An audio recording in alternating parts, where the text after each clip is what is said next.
ओम श्री परमात्मने नमः। ओम नमो भगवते वासुदेवाय। ओम नमः शिवाय। आषाढ़ मास महात्म्य अध्याय 5 की पावन कथा में हम आज सुन रहे हैं सोमवार व्रत की विधि और महिमा। गंधर्व सेना की रोग निवृत्ति। महादेव जी देवी पार्वती से कहते हैं कि हे पार्वती, कैलाश के उत्तर निषद पर्वत के शिखर पर स्वयं प्रभा नामक एक विशाल पुरी है। उसमें धनवाहन नाम के एक गंधर्वराज रहते थे। उनकी स्त्री बड़ी मनोहर थी। उनके साथ रहकर वे वहां दिव्य भोगों का उपभोग करते थे। समय के अनुसार उनके 8 पुत्र हुए। पुत्रों के बाद एक कन्या उत्पन्न हुई जिसका नाम गंधर्व सेना था। वह कन्या पिता की आज्ञा से बहुत सी कन्याओं के साथ भांति भांति के वृक्षों, लताओं, फूलों और फलों से सुशोभित सुंदर उद्यान में खेला करती थी। एक दिन खेलती हुई उस कन्या को देखकर उसकी माता ने अपने पति से कहा कि हे स्वामिन, बंधु बांधवों के सहित आपका तथा मेरा भी जीवन व्यर्थ है। जिनके घर में इतनी बड़ी कन्या अभी तक अविवाहिता है। अपनी पत्नी के यूं कहने पर धनवाहन गंधर्वराज ने उससे कहा कि हे देवी, मैं पुत्री के लिए सुंदर वर की खोज करता हूँ। और इस प्रकार कहकर धनवाहन ने अपनी पुत्री को पुकारा। माता पिता के बुलाने पर गंधर्व सेना तुरंत वहां आई और उनके चरणों में प्रणाम करके वह बोली कि पिताजी, मेरे लिए क्या आज्ञा है। तब धनवाहन ने प्रसन्न होकर अपनी बेटी से कहा कि बेटी, तुम्हें जो कोई वर पसंद हो वह बताओ, मैं उसी गंधर्व शिरोमणि के साथ तुम्हारा विवाह कर दूंगा। पिता के इस प्रकार यूं कहने पर उस कन्या ने कहा कि पिताजी, क्या तीनों लोकों में मेरे रूप के करोड़वें अंश की भी बराबरी करने वाला कोई है। उसकी इस बात को, अद्भुत बात को सुनकर माता पिता भुचक्के से रह गए और आपस में बोले कि पुत्री ने यह अच्छी बात नहीं की। गंधर्व सेना उस विशाल उद्यान में पूर्ववत सखियों के साथ खेलने में लग गई। वसंत का समय था। वह झूला झूल रही थी। उसी समय गणनायक शिखंडी दिव्य विमान पर बैठा हुआ वहां पर आ निकला। उसने आकाश से ही उस कन्या को देखा। मध्याह्न संध्या का समय था। वह विमान से उतरा और उसी उद्यान में ठहर गया। उसी समय उसने गंधर्व कन्या के मुख से यह वचन सुना, संसार में कोई देवता अथवा दानव मेरे रूप के करोड़वें अंश के बराबर नहीं है। तब गणनायक ने अहंकार में भरी हुई उस कन्या को श्राप दे दिया और कहा कि तुम रूप के अभिमान में गंधर्वों और देवताओं का तिरस्कार करती हो, अतः तुम्हारे शरीर में कोढ़ हो जाएगी। यह श्राप सुनकर वह कन्या भयभीत हो गई और उन्हें साष्टांग प्रणाम करके उनसे दया की भीख मांगने लगी। उसके विनय से गणनायक को दया आ गई उस पर और गणनायक ने उससे कहा कि यह तुम्हारे गर्व का फल है, इसलिए गर्व कभी नहीं करना चाहिए। हिमालय के वन में गोश्रिंग नाम से एक श्रेष्ठ मुनि रहते हैं। वे ऋषि तुम्हारा उपकार करेंगे। इस प्रकार यूं कहकर वह गणनायक वहां से चला गया। गंधर्व सेना उस सुंदर वन को छोड़कर पिता के समीप आई और कुष्ठ होने का सब कारण अपने पिता से कह सुनाया। सुनकर उसके माता पिता शोक से संतप्त हो उठे और पुत्री को साथ में लेकर तुरंत ही हिमालय पर्वत पर आई। वहां उन्होंने गोश्रंग ऋषि के आश्रम को देखा। मुनिवर गोश्रंग आश्रम के भीतर बैठे थे। उनका दर्शन करके स्तुति प्रणाम करने के अनंतर वे दोनों गंधर्व दंपति उनके आगे भूमि पर बैठ गए। मुनि के पूछने पर गंधर्व राज ने उनसे कहा कि मेरी कन्या का शरीर कुष्ठ रोग से पीड़ित है, जिससे उसकी शांति हो, आप वह उपाय करें। यह सुनकर गोश्रिंग जी बोले, हे गंधर्वराज, भारतवर्ष में समुद्र के समीप सर्वदेव वंदित भगवान सोमनाथ विराजमान हैं। वहां जाकर मनुष्यों को एक समय भोजन करते हुए सब रोगों के नाश के लिए सोमनाथ जी की पूजा करनी चाहिए। तुम सोमवार व्रत के द्वारा भगवान शंकर की आराधना करो। यूं करने से तुम्हारी पुत्री का रोग नष्ट हो जाएगा। महर्षि गोश्रंग जी का यह वचन सुनकर गंधर्वराज ने वहां पर जाने का विचार किया और गोश्रिंग मुनि से पूछा कि हे भगवान, सोमवार व्रत कैसे करना चाहिए, किस समय उसका अनुष्ठान उचित है। यह मुझे बताइए। तब गोश्रिंग जी ने कहा कि हे महाप्राग, पहले ब्रह्मा वेला में उठकर शौच आदि से निवृत्त होकर दंत धावन करें, फिर स्नान करके स्वधर्म के अनुसार नित्य कर्म करें। उसके बाद सुंदर समतल एवं शुद्ध स्थान में उत्तम कलश को स्थापित करें, जिसमें आम का पल्लव डाला गया हो और जिस पर चंदन से भांति भांति के चित्र बनाए गए हों। ऐसे कलश के ऊपर पात्र रखें और उस पात्र में जटा मुकुट मंडित सर्व आभूषण भूषित श्वेत वस्त्रधारी अर्धनारीश्वर शिव की प्रतिमा स्थापित करें। तत्पश्चात उमा के सहित महेश्वर की श्वेत वस्त्रों और भांति भांति के भक्ष्य भोज्य पदार्थों के द्वारा उनका पूजन करें। बिजोरा नींबू अर्पण करें। निम्नांकित मंत्र से सब पूजा करनी चाहिए। ओम नमः पंचवक्त्राय दशबाहु त्रिनेत्रिणे देव श्वेत वर्षारूढ़ श्वेताभरण भूषित उमा देह अर्ध संयुक्त नमस्ते सर्वमूर्तये। अर्थात हे महादेव, आप श्वेत वर्ष पर आरूढ़ श्वेत आभूषणों से भूषित तथा आधे शरीर में भगवती उमा से संयुक्त हैं। आपके 5 मुख 10 भुजाएं तथा प्रत्येक मुख के साथ 3-3 नेत्र हैं। आपको नमस्कार है। आप सर्व स्वरूप हैं। आपको नमस्कार है। इसी मंत्र से पूजन और स्तुति करके रात्रि में भोजन करें। सोमनाथ महादेव जी का ध्यान करते हुए कुष्ठ की चटाई पर सोएं। यूं कहने पर 18 प्रकार के कुष्ठ रोगों का नाश होता है। दूसरे सोमवार को करंजन का दंत धावन करें और ज्येष्ठा शक्ति से संयुक्त शिव का कमल के फूलों से पूजन करके विधि पूर्वक मधुर भोजन करें। भगवान को नारंगी चढ़ाएं। शेष शव विधि पूर्ववत करें। दूसरे सोमवार को यूं करने से लाख गौदान का फल प्राप्त होता है। तीसरे सोमवार को अपामार्ग की दातुन करके शिवजी का पूजन करें। अनार के फल का भोग लगाएं तथा चमेली के फूलों से पूजा करें। रात में अगरू भोजन करें। उस दिन सिद्धि नामक शक्ति के साथ शिव की पूजा करनी चाहिए। चौथे सोमवार को गुलर की दातुन करने का विधान है। उस दिन सोमा के सहित गौरीपति की पूजा करें। नारियल का फल चढ़ाएं और दवने के पत्ते से पूजा करें। रात में चीनी खाएं और जागरण करें। 5वें सोमवार को विभूति सहित गणेश्वर की कुंद के फूलों से पूजा करें।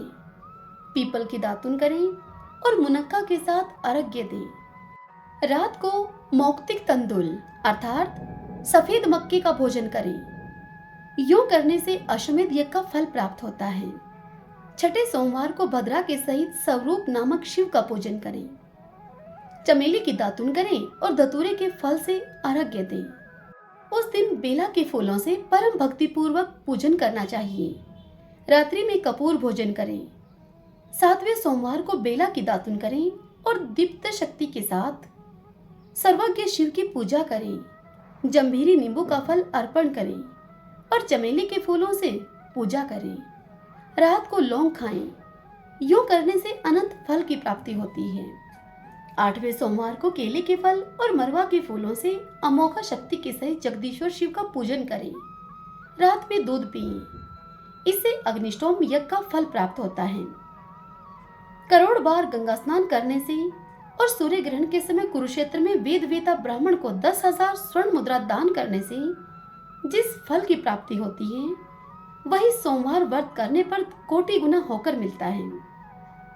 9वें सोमवार प्राप्त होने पर व्रत का उद्यापन करें। ध्वजा पताकाओं से सुशोभित गोल मंडप और कुंड बनाएं। 4 दरवाजे बनाकर मंडप के मध्य में चौकोर वेदी का निर्माण करें।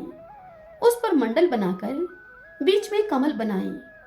8 दिशाओं में पृथक पृथक स्वर्ण के सहित कलश को स्थापित करके पूर्व से लेकर वाम आदि शक्तियों की भी स्थापना करें।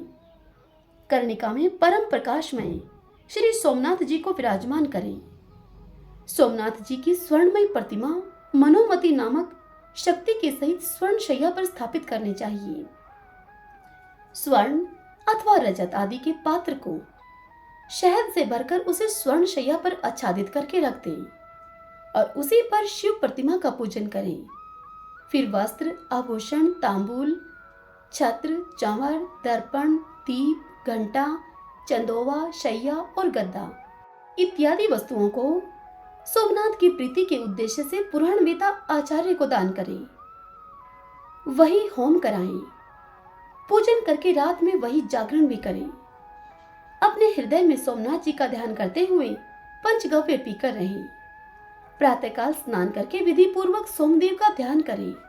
तत्पश्चात दूध और खांड आदि से बने हुए अनेक प्रकार के भक्ष्य भोज्य पदार्थों के द्वारा 9 ब्राह्मणों को भक्ति पूर्वक भोजन कराएं। 2 वस्त्र और 1 गौदान करके विसर्जन करें। इस प्रकार सोमवार व्रत का पालन करने वाला पुरुष अक्षय पुण्य का भागी होता है। धन धान्य से संपन्न तथा स्त्री पुत्र आदि से सुशोभित होता है। वह उसके कुल में कोई भी दरिद्र अथवा दुखी नहीं होता। इस प्रकार विधि पूर्वक व्रत करने पर मनुष्य देह त्याग के पश्चात शिवलोक में जाता है। हे महाभाग, जहाँ भगवान सोमनाथ विराजमान हैं, वहां शीघ्र जाओ। महादेव जी देवी पार्वती से कहते हैं कि हे देवी, गोश्रिक मुनि के यूं कहने पर गंधर्वराज धनवाहन अपनी पुत्री के साथ सब उपहार लेकर प्रभास क्षेत्र में आए। वे सोमनाथ का दर्शन करके आनंद में मगन हो गए। यात्रा के क्रम से सोमनाथ जी का पूजन करके उन्होंने कन्या के सहित सोमवार का व्रत किया। इससे उनके ऊपर सोमनाथ जी प्रसन्न हुए और उन्होंने उनकी कन्या के रोगों का नाश करके समस्त कामनाओं की सिद्धि देने वाला गंधर्व देश का राज्य तथा अपनी भक्ति दी। महादेव जी से वरदान पाकर धनवाहन गंधर्व कृतार्थ हो गए। उन्होंने सोमनाथ जी के उत्तर भाग में दंडपाणी के समीप भक्ति पूर्वक गंधेश्वर शिव की स्थापना की। ये वर्धा से पश्चिम 5 धनुष की दूरी पर स्थित है। पंचमी तिथि में उनकी पूजा करके मनुष्य कभी भी दुखी नहीं होता। धनवाहन की पुत्री गंधर्व सेना ने भी वहीं पर गौरी जी के समीप पूर्व भाग में 3 धनुष की दूरी पर विमलेश्वर नामक शिवलिंग की प्रतिष्ठा की, जो सब रोगों का नाश करने वाला है। तृतीया को विमलेश्वर की पूजा करके प्रत्येक स्त्री दुर्भाग्य दोष से मुक्त हो जाती है, घर में सम्मानित होती है तथा पुत्र एवं संपूर्ण मनोरथों को वह प्राप्त कर लेती है। इतनी कथा सुनकर पार्वती जी भगवान शंकर से बोली कि हे देव, अब आप सोमनाथ जी की महिमा का यथावत हमसे वर्णन करें।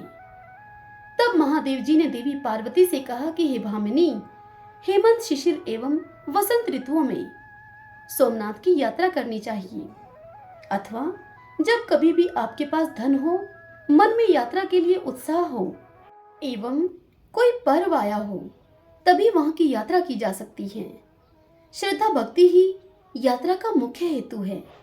अपने घर में कोई नियम लेकर मन ही मन भगवान शिव को प्रणाम करें, फिर विधि पूर्वक श्राद्ध करके अपने ग्राम की परिक्रमा करें। तत्पश्चात मौन एवं एकाग्रचित होकर मन और इंद्रियों को वश में रखते हुए यात्रा के लिए निकले। काम, क्रोध, लोभ, मोह, ईर्ष्या, मात्सर्य और चपलता का त्याग करके मनुष्यों को वहां की यात्रा करनी चाहिए। तीर्थ यात्रा में यज्ञों से भी बढ़कर पुण्य होता है। हे महादेवी, सोमनाथ जी की यात्रा के सिवा दूसरे किसी उपाय के द्वारा सुगमता से स्वर्गलोक की प्राप्ति नहीं होती। जो मनुष्य पवित्र श्रद्धा भाव से युक्त होकर सोमेश्वर की यात्रा करते हैं, वे मनुष्य कलयुग में धन्य हैं। जैसे समुद्र के समान दूसरा कोई जलाशय नहीं है, उसी प्रकार प्रभास क्षेत्र के सदृश अन्य कोई तीर्थ नहीं है। जिसके हाथ, पैर और मन भली भांति वश में हो, जो विद्या, तप और कीर्ति से युक्त हो, वह तीर्थ के फल का भागी होता है। जो नियम से रहे, नियमित भोजन करे, स्नान और जप में तत्पर रहे तथा व्रत एवं उपवास करे, वह तीर्थ के फल का पूर्णतः भागी होता है। जो क्रोध रहित, सत्यवादी, दृढ़ता पूर्वक व्रत का पालन करने वाला तथा संपूर्ण प्राणियों के प्रति आत्म भाव रखने वाला है, वह तीर्थ के फल का भागी होता है। जो दरिद्र एवं धनहीन मनुष्य तीर्थ यात्रा में तत्पर होते हैं, उन्हें विशेष नियमों के बिना ही यज्ञ फल की प्राप्ति होती है। सभी वर्णों और आश्रमों के लोगों को तीर्थ यात्रा फल देने वाली है।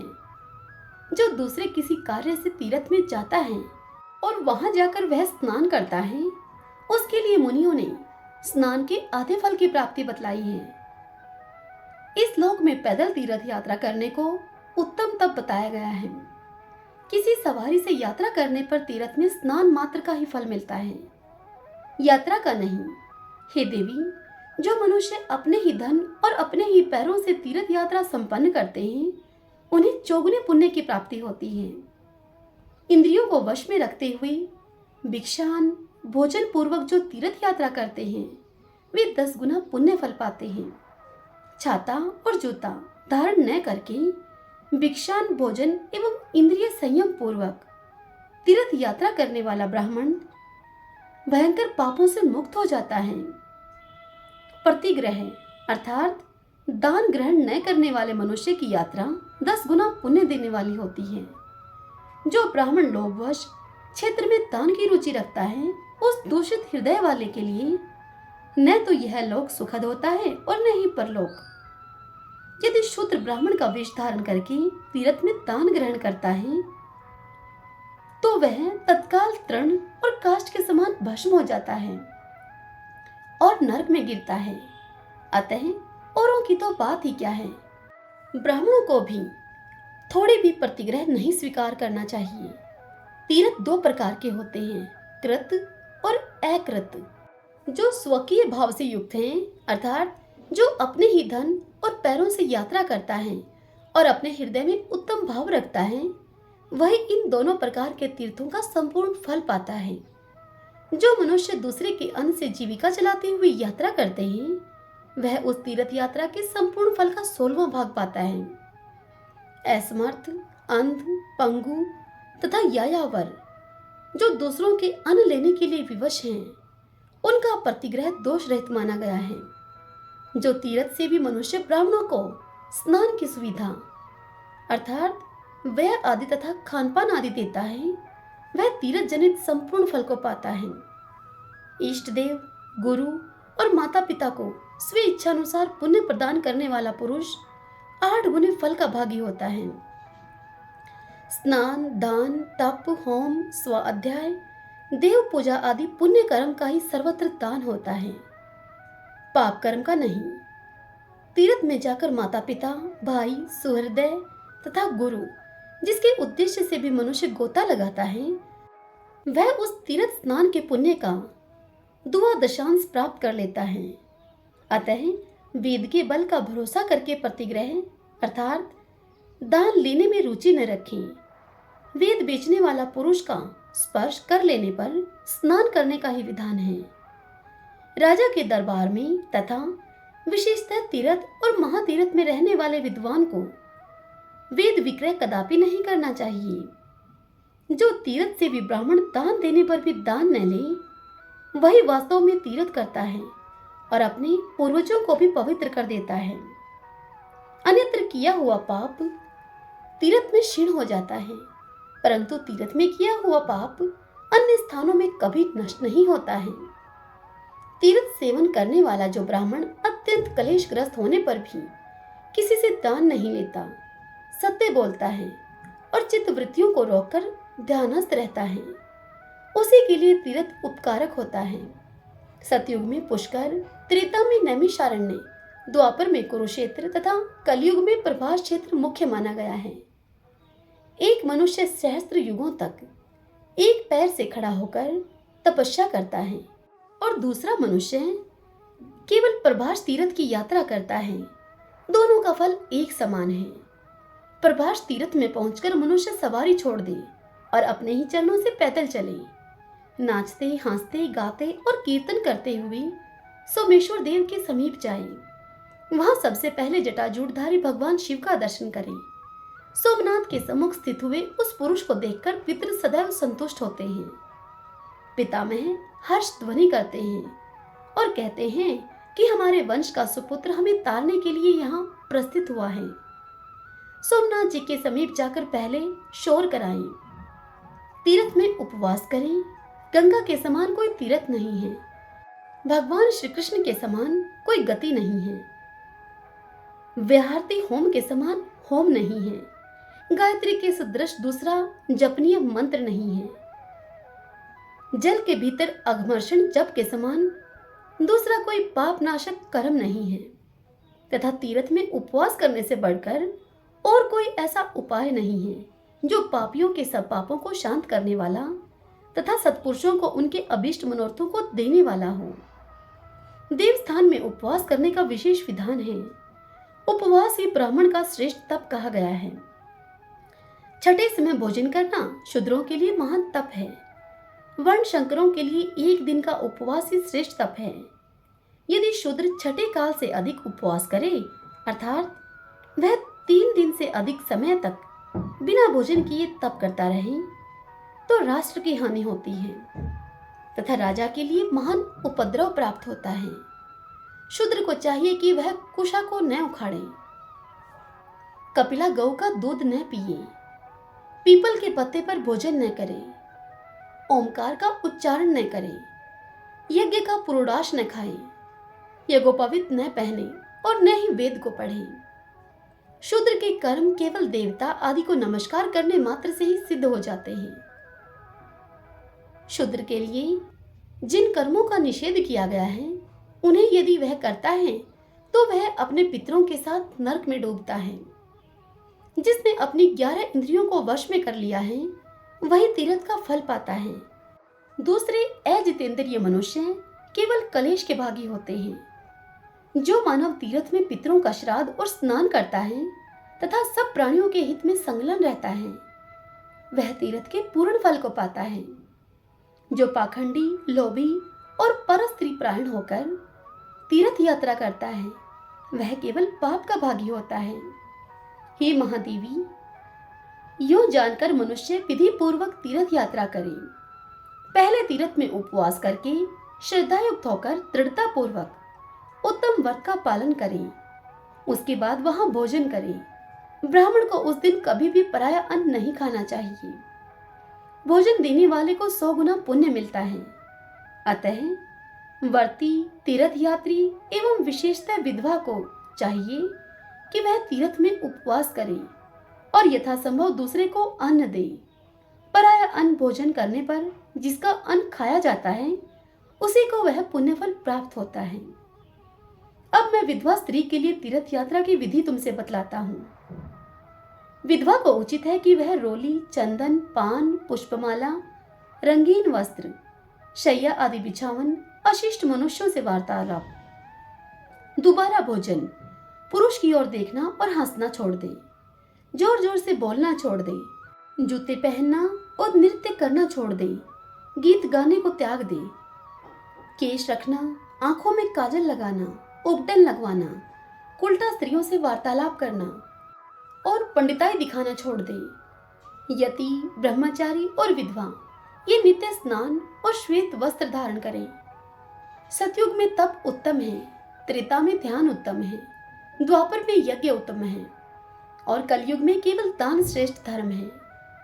मुनि लोग प्रभास में पहुंचकर कृच्छ्र, चंद्रायण आदि तप करते हैं और दूसरे लोग कलयुग में प्रभास क्षेत्र में जाकर ब्राह्मणों को विधि पूर्वक दान देते हैं, किंतु वे उस दान से ही तपस्या का फल पा लेते हैं।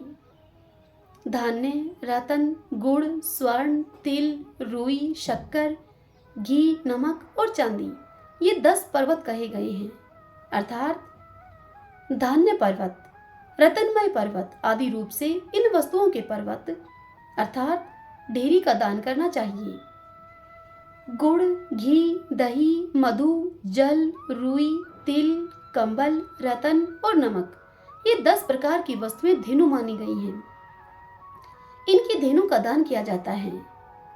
इन दानों में से कोई न कोई एक दान विभिन्न तीर्थों में अवश्य करना चाहिए। हे महादेवी, सरस्वती समुद्र संगम में विद्वान ब्राह्मण के लिए ग्रस्त उपयोगी वस्तु एवं सर्वस्व दान करना चाहिए।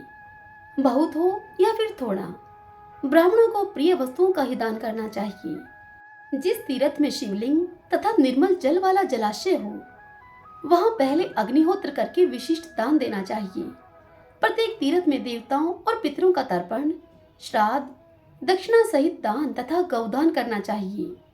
यह आवश्यक विधि है। देवताओं को स्नान कराकर चंदन लगाएं और उनकी पूजा करें। पृथ्वी का भी भक्ति पूर्वक पूजन और लेपन करें। देव मंदिरों में चूना लगाकर उसे सफेद करें। यदि मंदिर पुराना हो गया हो तो उसका जीर्णोद्धार करें। देव सेवा के लिए फुलवाड़ी लगाएं, निर्मल जल का कुआं बनवाएं और वन उपवन का निर्माण कराएं। ब्राह्मणों को प्रचुर मात्रा में दान दें और देव पूजन करें। सर्वत्र देव यात्रा के लिए यह विधि नियत की गई है। प्रसिद्ध तीर्थ में महादान और मध्यम में मध्यम श्रेणी का दान करें। गौदान तो सभी तीर्थों में करने योग्य है। इस प्रकार भक्ति पूर्वक दान करके मनुष्य अपने जन्म का फल पा लेता है। इतनी बात सुनकर पार्वती जी ने पूछा कि हे महादेव, हे प्रभु, जो मनुष्य प्रभास क्षेत्र में आकर भी भक्ति, दान, स्नान और मंत्र से विहीन है, उन मनुष्यों को क्या फल मिलता है, यह बताइए।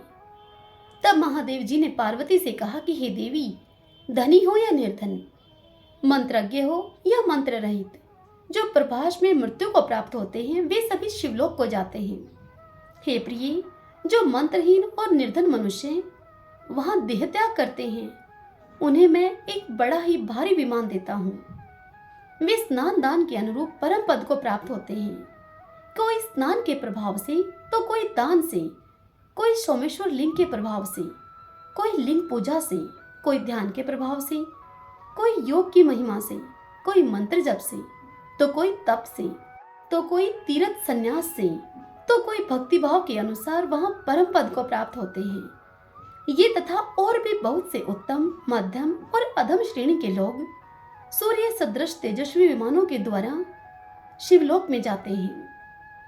पहले प्रणव का उच्चारण करके तीर्थ के पवित्र जल का स्पर्श करें, तदंतर भीतर प्रवेश करके मंत्र पाठ पूर्वक स्नान करें। वह मंत्र इस प्रकार है: ओम नमो देव देवाय शितिकंठाय दंडिने रुद्राय वामहस्ताय चक्रिणे वेदसे नमः। सरस्वती च सावित्री देव माता विभावरी सन्निधाने भवत्वत्र तीर्थे पाप प्रणाशने। अर्थात जो सच्चिदानंद स्वरूप देवताओं के भी देवता, कंठ में नीला चिन्ह धारण करने वाले, दंडधारी सुंदर हाथ वाले, चक्रधारी तथा विश्व के उत्पादक हैं, उन भगवान रुद्र को नमस्कार है, नमस्कार है। इस पाप नाशक तीर्थ में आकर सरस्वती, सावित्री तथा देव माता विभावरी निवास करें, हमें अपना सामीप्य दें। सभी तीर्थों के लिए यह मंत्र बतलाया गया है। इसका उच्चारण करके विधि पूर्वक नमस्कार एवं स्नान करें। उस दिन उपवास भी करें। वर्ष में एक बार उस तीर्थ पर अवश्य उपवास करना चाहिए। हरि ओम तत्सत। ओम नमो भगवते वासुदेवाय। ओम नमः शिवाय। भक्तजनों, आज की यह कथा यहीं संपूर्ण हुई। कल की कथा में हम सुनेंगे समुद्र में स्नान की विधि और महिमा। आप सबको हमारे द्वारा सुनाई गई यह कथाएं कैसी लग रही हैं? इस वीडियो को लाइक करके और कमेंट बॉक्स में ओम नमो भगवते वासुदेवाय लिखकर आप हमें अवश्य बताएं। यदि आप हमारे चैनल पर नए हैं, हमें पहली बार सुन रहे हैं, तो आप हमारे चैनल श्री कृष्ण दीवानी को सब्सक्राइब कर लीजिएगा, ताकि आपको आने वाले वीडियोस के सभी नोटिफिकेशन सबसे पहले मिल सके। बेल आइकन का बटन दबाना बिल्कुल भी ना भूलें।